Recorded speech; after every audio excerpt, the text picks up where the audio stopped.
창세기를 보면 하나님께서 노아의 홍수를 통해 세상을 심판하신 기록이 있습니다. 하나님이 세상을 물로 심판하시겠다라는 하나님의 어떤 판단, 심판의 결정 이전의 세상의 모습을 창세기 3장 5절이 이렇게 기록하고 있습니다. 같이 읽겠습니다. 시작.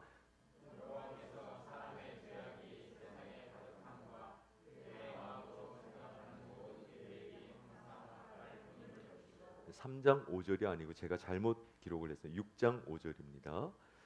하나님께서 세상을 물로 심판하시겠다 결심하신 하나님의 중요한 기준이 있었는데 그것은 세상이 죄악으로 가득했다. 세상이 죄악으로 가득했다라고 표현하고 있습니다. 세상이 죄악으로 가득해진, 그래서 하나님이 물로 세상을 심판하실 수밖에 없는 그런 세상의 심판 직전에 나타나게 되는 분명한 증상, 세상의 모습 두 가지가 있습니다. 그 첫 번째는 성적인 문란, 음란이 증가합니다. 창세기 6장 1절 2절을 함께 읽습니다. 시작.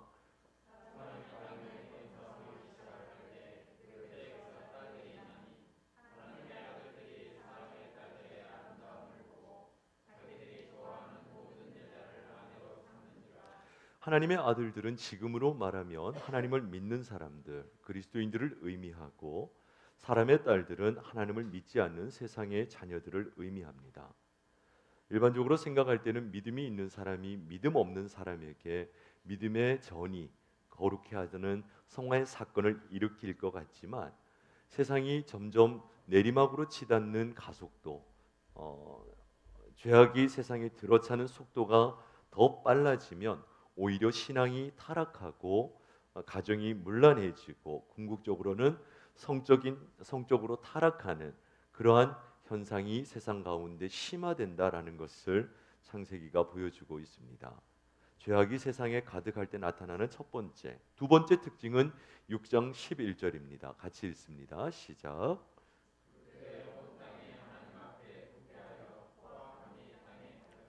두 번째 죄악이 세상에 가득하다 할 때 나타나는 두 번째 특징은 포악함. 영어 성경에서는 이것을 폭력이라고 그렇게 번역을 하고 있습니다. 폭력성이 점점 증대되는 세상, 그것이 곧 죄악이 세상에 가득 차는 세상의 모습이라고 표현하고 있습니다.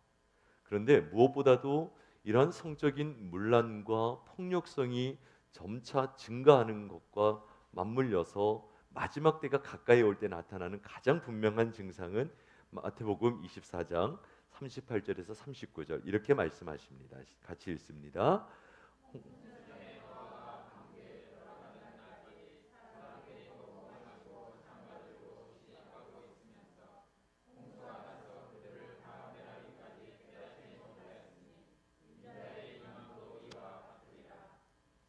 하나님이 세상을 심판하시기 직전에 나타나는 세상의 가장 명확한 증거는 이러한 성적인 폭력적인 죄에 대해서 무감각해지는 때라는 거예요.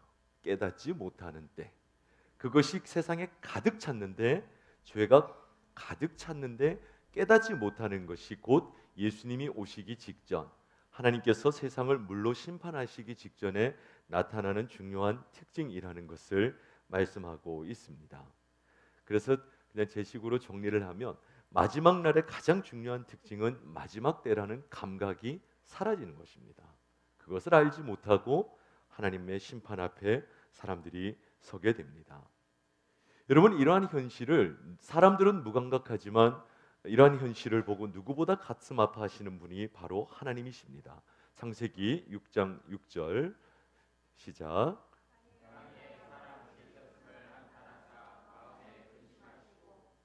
하나님께서 인간을 창조하실 때 죄악이 가득한 세상으로 인간이 살아가기를 기대하시면서 인간을 창조하지 않으셨습니다. 하나님이 저와 여러분들을 만드신 가장 중요한 이유는 하나님의 형상을 닮아 하나님이 지은 세상 한가운데서 하나님의 영광을 드러내며 하나님이 주신 창조 질서를 존중하며 참으로 건강하고 아름답고 하나님의 영광을 드러내는 그러한 삶을 기대하시며 인간을 세상을 지으셨습니다. 여러분, 자녀를 낳는데 망할 것을 기대하며 자녀를 출산하는 부모는 아무도 없습니다. 그런데 그런 인간의 모습이 점차 하나님의 기대와 멀어져서 세상 가운데 죄악이 가득한, 이 성적인 문란은 단순히 성적인 일탈을 의미하는 것이 아니라 하나님께서 인간에게 허락하신 창조 질서가 인간의 손으로 무너지는 것이고, 사람이 사람을 더 큰 것을 얻기 위해 피를 흘리는 폭력적인 존재로 바뀌어져 가는 것, 그러한 것은 함께 하나님의 영광을 살아내도록 만든 하나님의 기대와 전혀 다른 인간의 모습인데, 그러한 것을 하나님은 너무나 분노하고 때로는 슬퍼하시고 근심하셨다라고 기록하고 있습니다. 하나님은 우리 시대를 보시며 기뻐하실까요? 슬퍼하며 노아 홍수 이전에 세상을 바라보셨듯 한탄하고 근심하고 계실까? 여러분, 이렇게 대책 없이 세상이 내리막길로 치닫고 있을 때 그럼에도 불구하고 하나님의 시선을 사로잡은 한 사람이 있습니다. 그 사람이 오늘 우리가 본문에서 만나게 될 노아입니다. 창세기 6장 9절을 같이 읽습니다. 시작.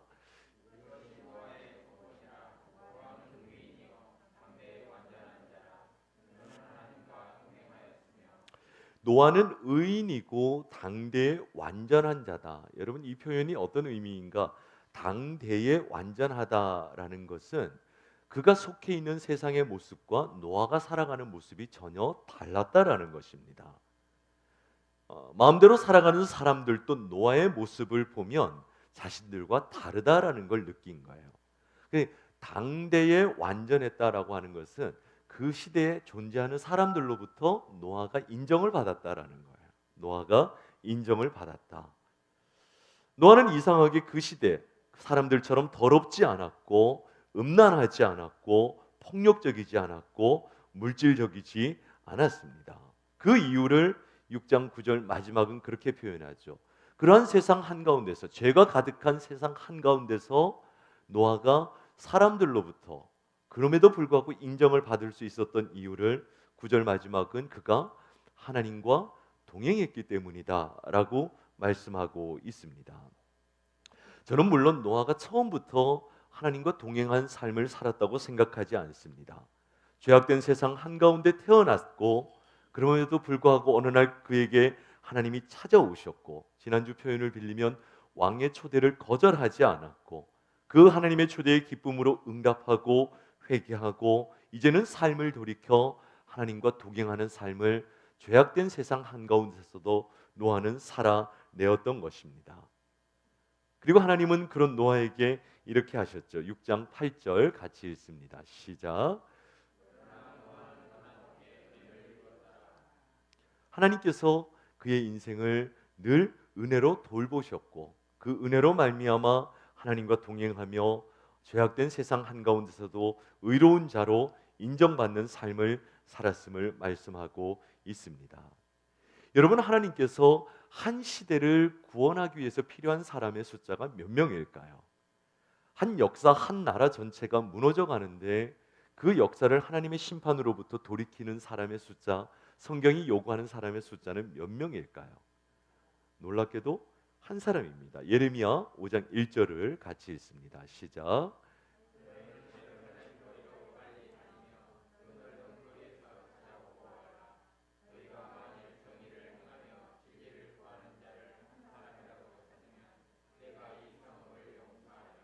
남유다라고 하는 이스라엘 역사가 멸망할 때 하나님께서 그 멸망의 역사를 돌이키기 위해 찾은 사람의 숫자는 단 한 사람입니다. 하나님의 사람 한 명만 있으면 유다 민족 전체를 살려주시겠다 약속하셨습니다. 여러분, 여전히 우리 시대에도 제대로 된 노아 한 사람, 하나님께서 찾으시는 진리를 구하는 한 사람이 있다면 우리의 역사의 물꼬는 새로워질 수 있음을 믿습니다. 시대 전체가 변화되고 역사의 방향이 바뀌어지는 것입니다. 저는 오늘 이 자리에서 예배하는 우리 모든 성도들이 정말 이 혼탁하고 죄악이 가득 찬, 점점 가득 차 들어가고 있는 이 세대의 물고 하나님의 심판으로부터 그럼에도 불구하고 돌이킬 수 있는 한 사람의 노아가 될 수 있기를 주님의 이름으로 축원합니다. 하나님께서 당대에 의롭다고 인정받는 노아를 찾으셔서 그 노아에게 심판을 말씀하셨고 그 심판 가운데 구원의 방주를 지을 것을 명령하셨습니다. 방주를 짓는다는 것은 건축학적으로 보면 굉장히 엄청난 규모, 많은 시간과 자원이 투입되는 작업입니다. 이 방주를 연구한 고고학자들의 의견을 빌리면 인류가 창세기에 나오는 노아의 방주 규모의 배를 최초로 건조한 때가 19세기 후반 영국에서 가능한 일이었다라고 그렇게 얘기를 합니다. 그 정도로 이 창세기에 나오는 노아의 방주는 굉장히 엄청난 사건이었고 대단한 규모의 배였다는 것을 짐작하게 만듭니다. 재미있는 것은 이 방주를 하나님이 호숫가나 강가, 바닷가, 물이 있는 곳에 지으라고 명령하신 것이 아니고 높은 산 정상에서 방주를 120년 동안 지으라고 건축하라고 명령하셨습니다. 여러분, 창세기 6장 이후에 노아의 홍수가 등장을 하는데 창세기의 기록만 놓고 보면 이 사람들이 제대로 내리는 비를 맞아본 기억이 잘 없어요. 물론 땅의 습도가 어느 정도 조절이 되어서 하나님이 지으신 창조 세계가 잘 유지는 되었지만 제대로 된 비를 맞아본 기록이 없습니다. 창세기 2장 5절을 한번 읽어보겠습니다. 시작.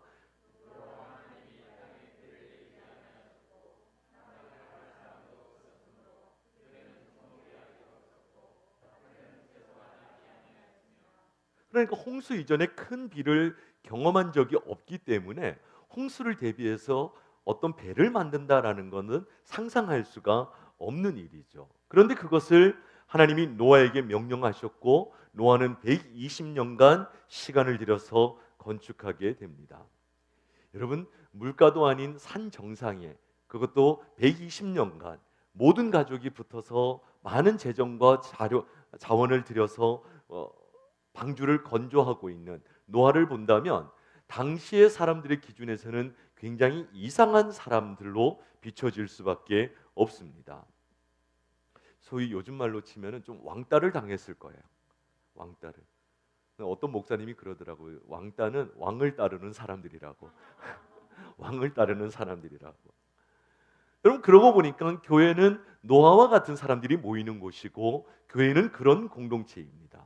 왕이신 주님을 순종하기 위해 시대의 왕따를 각오하고 주님이 명령하신 명령을 순종하는 공동체.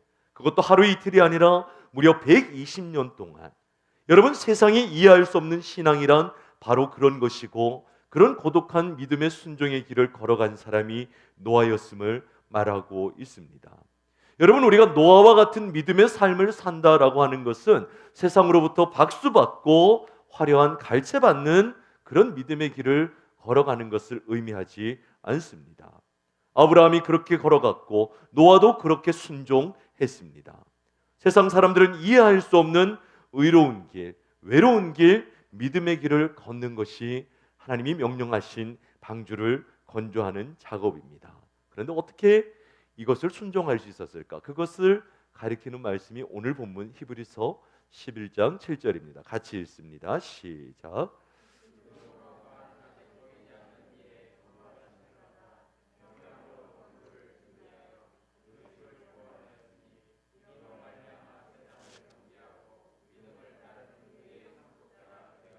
방주를 준비했는데 이러한 태도, 어떠한 태도로?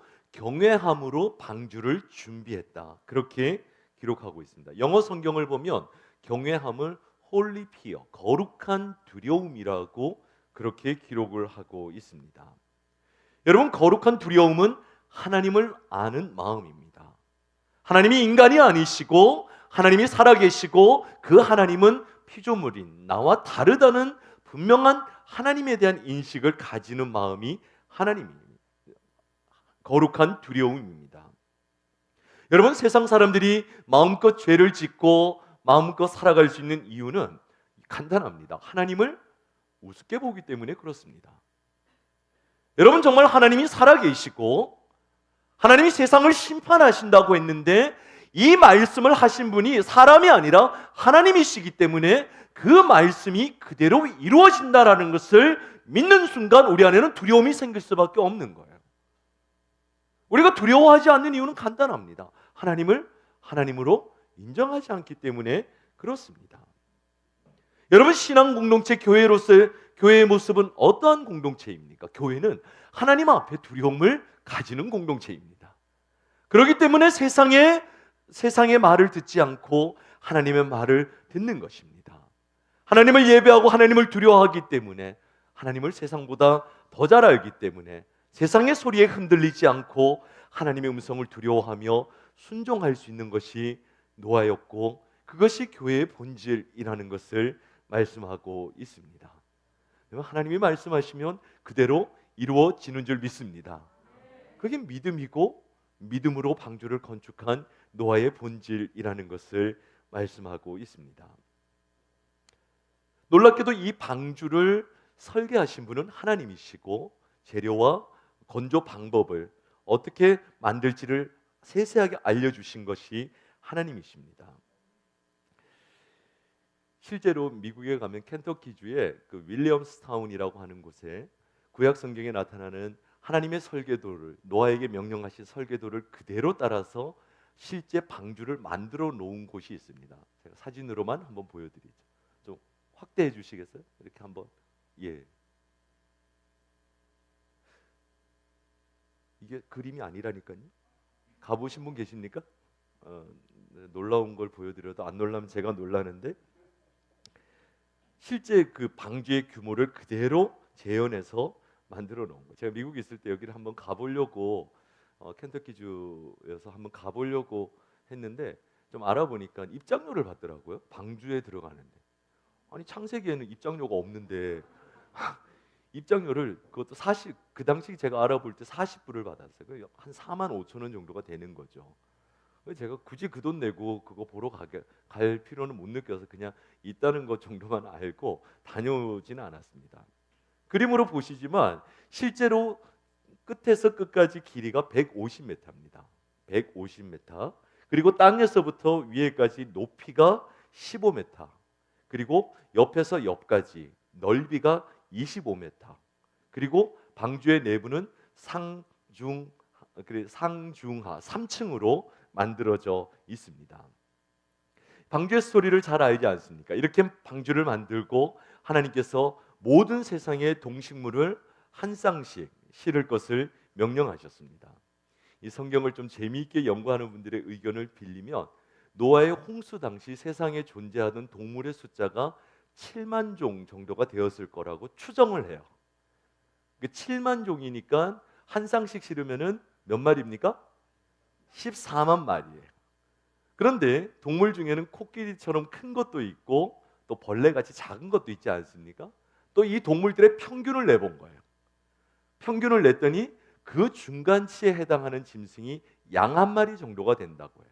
그러니까 방주는 평균치를 내면 양 14만 마리가 동시에 탈 수 있는 정도의 규모이고, 방주가 물에 떠다니는 기간이 6개월이니까 14만 마리가 6개월 동안 먹을 식량과 짐승을 상중하로 된 방주 안에 적재를 딱 하고 노아의 가족이 먹을 식량을 실으면 방주에 비는 공간이 없대요. 이건 제 얘기가 아닙니다. 방주를 연구한 분, 재미있게 성경을 좀 과학적으로 살펴본 분들이 그런 얘기를 하고 있습니다. 또 하나 이 방주의 중요한 특징이 무엇인가? 문이 2개뿐입니다. 타는 문, 측면의 문 하나와 3층에 요즘 차로 치면 썬루프 같이 위에서 딱 열리는 창문, 지붕에 난 창문 하나가 유일한 방주의 문입니다. 그리고 또 방주의 특징 하나가 무엇인가? 배를, 이 방주를 안에서 조종할 수 있는 노나 바람이 불면 갈 수 있는 돛을 달 수 있는 기능이 전혀 없다는 것입니다. 그런데 이 방주가 우리에게 주는 모형으로서 교회의 중요한 특징들이 다 담겨져 있습니다. 첫 번째, 방주는 우리가 임의로 조정할 수가 없다는 거예요.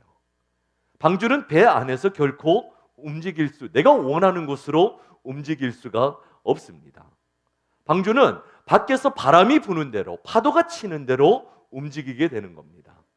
여러분, 교회는 사람이 움직이는 공동체가 아닙니다. 교회는 우리가 조정하고 우리가 원하는 대로 나아가는 공동체가 아니고, 하나님이 바람을 불어서 움직여 가시는 공동체가 교회라는 것입니다. 교회는 창문이 하나뿐입니다. 그것도 옆으로 난 창문이 아니고 위로 난 창문 하나뿐입니다. 교회는 유일하게 하늘을 바라보도록 하나님께서 설계하신 공동체입니다. 교회는 하나님을 기억하고 하나님을 두려워하며 하나님을 바라보면서 하나님의 인도하심을 따라 나아가는 공동체지, 인간이 자기 의지대로 자기 뜻대로 나아가는 공동체가 아니라는 것을 말씀하고 있습니다. 여러분, 이런 엄청난 방주를 노아가 토를 하나 달지 않고 120년간 순종해서 만듭니다. 그것을 오늘 히브리서 11장에서 믿음으로라고 표현하고 있습니다. 노아의 믿음의 본질은 무엇입니까? 순종이에요. 노아가 방주를 통해서 구원의 기적을 경험했다면 그 구원의 기적의 출발선상에 있는 것은 믿음의 순종이 있었다라는 것을 말씀하고 있습니다. 교회는 기도하는 공동체이고, 교회는 하나님의 인도하심을 받는 공동체이고, 교회는 하나님께 순종함으로 구원의 기적을 경험하는 공동체라는 것을 말씀하고 있습니다. 여러분, 교회는 하나님의 음성을 듣고 순종하는 사람들이 모이는 곳입니다. 성경을 관통하는 중요한 주제 가운데 하나가 남은 자들이라고 하는 표현이 나옵니다.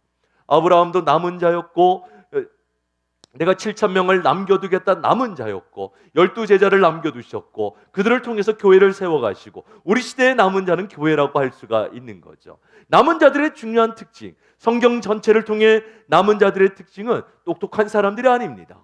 그들은 믿음으로 순종한 사람들입니다. 여러분, 교회를 지키고 교회를 이끄는 리더십은 똑똑할 필요가 없습니다.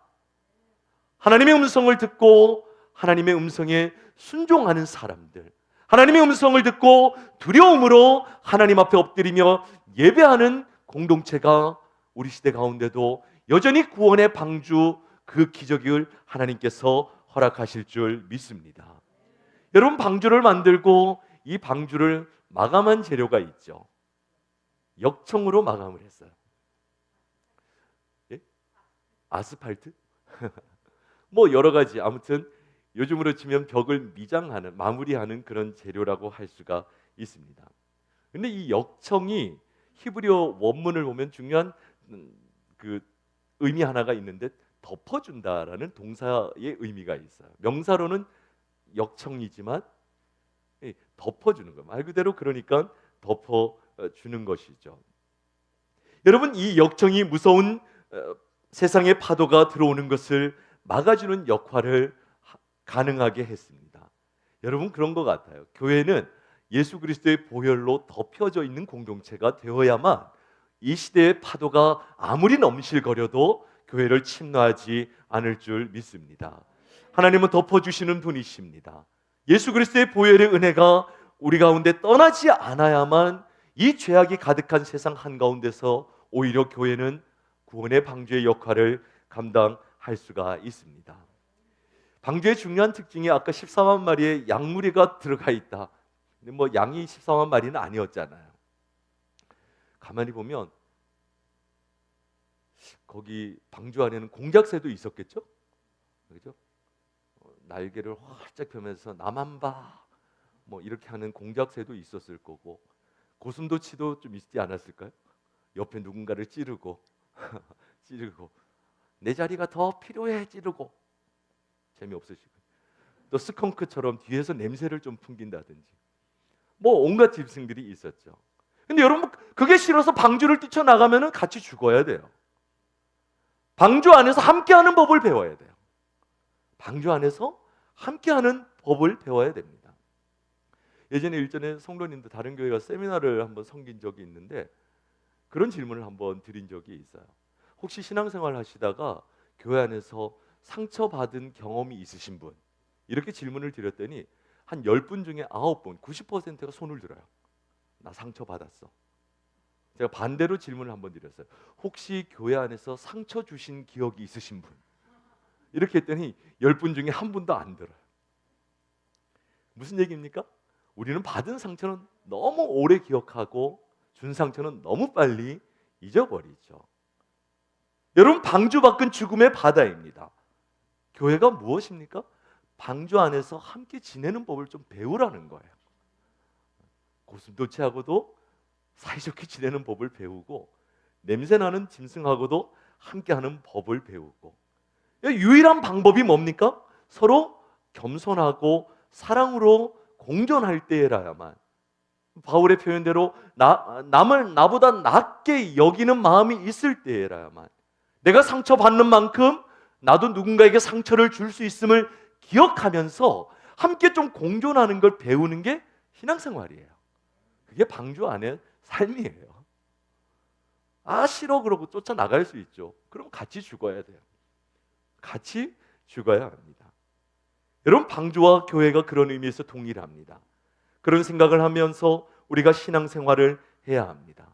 여러분 노아의 방주는 하나님의 심판으로부터 구원받을 유일한 구원의 배였습니다. 마찬가지로 여러분 교회는 여전히 이 시대 가운데 유일한 구원의 소망이 되는 줄 믿습니다. 정말 인간적으로 보면 대책 없는 것 같은 그런 사람들이 모이지만 그런 사람들을 불러 모아서 예수님이 12제자를 통해 교회를 세우고 땅끝까지 하나님의 복음을 전하게 하시는 게 교회인 거예요. 교회는 그런 공동체인 거예요. 배 얘기하면 우리가 금세기에 기억할 수 있는 최고의 사건이 1912년 4월 12일 침몰한 타이타닉호 이야기가 있죠. 타이타닉호. 1912년 4월 14일 처녀항해에 나섰던 타이타닉 2200명의 승객을 싣고 대서양을 지나 미국 뉴욕으로 향하다가 빙산과 부딪혀서 그날 밤 침몰하게 됩니다. 2200명 중에 1500명이 죽고 그나마 구명정에 탔던 700명 정도가 구출되죠. 그런데 이 구출된 700명 사실은 조그마한 구명정에서 차가운 대서양 바다 위에서 어떻게 구출되었을까? 침몰한 건 잘 알지만 이 구출의 과정은 또 잘 알려지지 않았더라고요. 이 700명을 구출한 배가 있는데 카르타피아호라고 하는 침몰하던 타이타닉호로부터 약 100km밖에 있었던 배였어요. 침몰하니까 타이타닉호에서 주변에 있는 모든 배들에게 조난 신호를 보냅니다. SOS, 우리 배가 침몰하고 있다. 구명정이 막 내려가고 있다. 도와달라고 요청을 보냅니다. 그런데 그 조난 신호로부터 타이타닉으로부터 가장 멀리 있었던 배가 이 카르타피아호예요. 이 배는 미국과 그 유럽을 영국을 오고 가는데 주로 가난한 이민자들이 이용하는 굉장히 싼 선박이었어요. 싼 선박. 배로 요즘 배로 치면 3등 칸밖에 없는. 근데 타이타닉호는 굉장히 고급 배였잖아요. 부자들도 많이 타고. 누구도 이 타이타닉 같은 최첨단 당시로 기준으로 최첨단 배가 바다에 침몰할 거라고는 누구도 예상을 하지 못했는데 그 카르타피아호가 조난 신호를 들은 거예요. 근데 그 당시 배의 속도로 타이타닉까지 가려면은 4시간 정도가 걸렸는데 100km를 달려오려면 4시간 정도가 걸렸는데 그 배의 선장이었던 로스트론이라고 하는 카르타피아호의 배의 선장이 이 신호가 좀 긴가민가 했지만 어쨌든 조난 신호니까 구출하러 가자 결정을 내려요. 그런데 빨리 가야 되겠다 결정을 해서 이 3등 선실밖에 없는 배의 난방을 다 꺼버립니다. 추운 한겨울에. 그리고 온수 다 중단시켜버리고 그 에너지를 엔진에 다 투입해서 평상시에 14노트로 가는 배를 17노트로까지 끌어올려서 4시간 거리를 2시간 반 만에 도착을 해서 떠있는 주변의 구명정에 있던 700명을 다 건져내는 거예요. 건져내고 심지어 이 가난한 그 배의 승객들이 자기들이 먹을 식량, 담요, 덮고 있었던 담요를 바다에서 빠졌다가 올라오는 사람들을 도와주기 위해서 다 준비해뒀다가 700명이 올라오자마자 따뜻한 스프를 먹고 담요를 덮고 그렇게 구출받았다는 이야기가 있습니다. 재미있는 것은 그 타이타닉으로부터 30분 거리에 또 배가 하나 있었어요. 캘리포니아호라고 하는. 그 배는 굉장히 좋은 배였어요. 선원들이 조난 신호를 들었어요. 그리고 선장에게 보고를 하지 않았겠습니까? 선장이 타이타닉이 침몰한다고? 그러고는 주무셨대요. 믿거나 말거나. 여러분 크다고 전도하는 거 아닙니다. 가진 게 많다고 복음을 전하고 구원의 역사가 일어나는 게 아닙니다. 하나님에 대한 두려움이 있어야 되고, 우리가 살아가는 이 역사나 인생의 시간이 결코 무한하지 않다라는 걸 기억하고, 하나님의 판단, 하나님의 심판이 있음을 분명히 기억하고, 그 영적인 긴박성과 시간에 대한 긴박성을 가지고 예수 그리스도의 복음을 전하는 것, 그것이 바로 오늘 우리 구원의 방주로서 교회에게 맡겨진 사명이라는 것입니다. 여러분, 방주를 왜 높은 산에 지었을까요? 바닷가가 아니라 모든 사람들이 볼 수 있는 거예요. 여러분, 하나님께서 교회를 왜 산속 깊은 곳에 놓지 않으시고 도심 한가운데, 계림동 한가운데 세워놓으셨을까요? 우리는 아직 해야 될 일이 있는 겁니다. 하나님이 교회를 통해서 여전히 하실 일이 있는 것입니다. 저는 보금자리 공동체가 노아와 같은 믿음의 순종을 드려 이 시대 구원의 방주로 쓰임받는 공동체 되기를 주님의 이름으로 축원합니다. 여러분, 노아가 태어난 시대는 절망의 시대였지만 하나님은 그 절망의 세상을 구원할 수 있는 믿음의 사람으로 노아를 부르시고 사용하셨습니다. 성경은 그렇게 얘기합니다. 처음 심판은 물의 심판이 있었지만 마지막 심판은 불로 세상을 심판하실 것이다. 그리고 그 마지막 주님이 오시는 때를 바라보며 세상의 유일한 소망으로 주님은 이곳에 보금자리 공동체를 세워주신 줄 믿습니다. 마지막까지 단 한 명이라도 쉬지 않으시는, 구원하기 위해 쉬지 않으시는 이 하나님의 열심에 우리가 믿음의 순종을 드려 기쁨으로 동력하는, 땅끝까지 이르러 주의 복음을 전하는 구원의 방주로서 보금자리 공동체 되기를 주님의 이름으로 축원합니다. 교회는 구원의 방주입니다. 기도하겠습니다. 주님, 노아의 방주처럼 보금자리 교회도 마지막 시대에 잃어버린 영혼들을 구원하는 주님의 손과 발이 되게 하여 주시옵소서. 저희를 그렇게 사용하여 주시옵소서.